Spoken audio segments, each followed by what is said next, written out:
Such stories played an important part in China's classical education. Education related to painting, related to art. So, such stories like of Wu Daozi are included in China's classical education. The books of Confucius and Zhuangzi are full of them. They help the master to guide his disciple in the right direction. Why have they included such stories?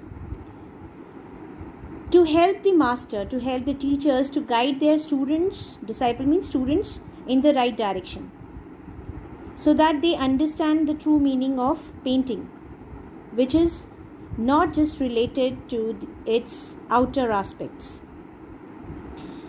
Beyond the anecdote, they are deeply revealing of the spirit.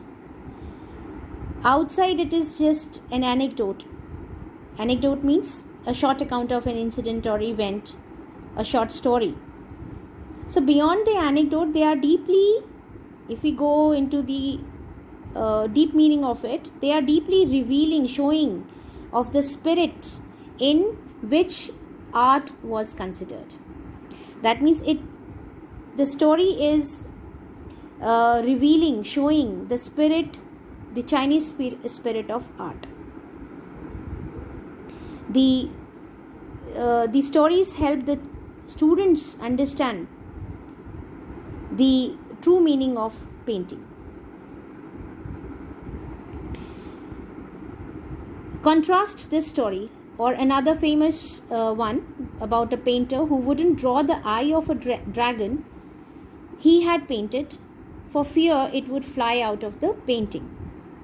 It was a painting of a dragon, and it was looking so real that the painter did not draw the eye of the dragon, fearing that it would fly out of the painting.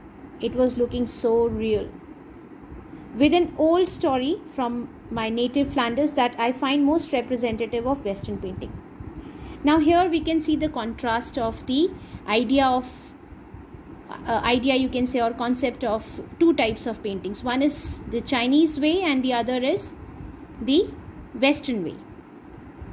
Now Chinese view is towards understanding the soul of the painting, towards having a concept in the painting, a message, hidden message, which the spectator would find out himself, or the painter will show the way. But in Western painting, it is about the painting looking very real. So real that it would, give an impression of being alive. So here is the contrast. That means the Western, the concept of Western painting is towards the realism, towards the realistic feeling of the painting. So this anecdote or this story, the author Natalie Trouveroy could find in his own place, in his own country, Flanders, that is somewhere near Belgium.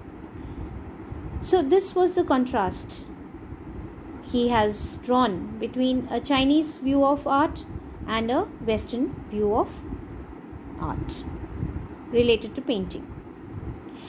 Now in 15th century Antwerp, a master blacksmith called Quentin Metzes, now another story, fell in love with a painter's daughter. The father would not accept a son-in-law in such a profession. He didn't want a blacksmith to be his son-in-law. So Quentin sneaked into the painter's studio and painted a fly in his latest panel with such delicate realism that the master tried to swat it away before he realized what had happened. So Quentin, he sneaked into the painter's studio to prove his worth, that he was also a very good painter, and he painted a fly on the painter's panel, and he drew it with such delicate realism. Delicate realism means it was looking lifelike, true to life, that when the master came and he saw the fly, he thought it was real and he tried to swat it away. That was a proof that Quentin Metzes was a great painter. Before he realized what had happened, he understood that Quentin was a great painter. Quentin was immediately admitted as an apprentice trainee into his studio. He married his beloved, his daughter. Quentin married the painter's daughter, and went on to become one of the most famous painters of his age. These two stories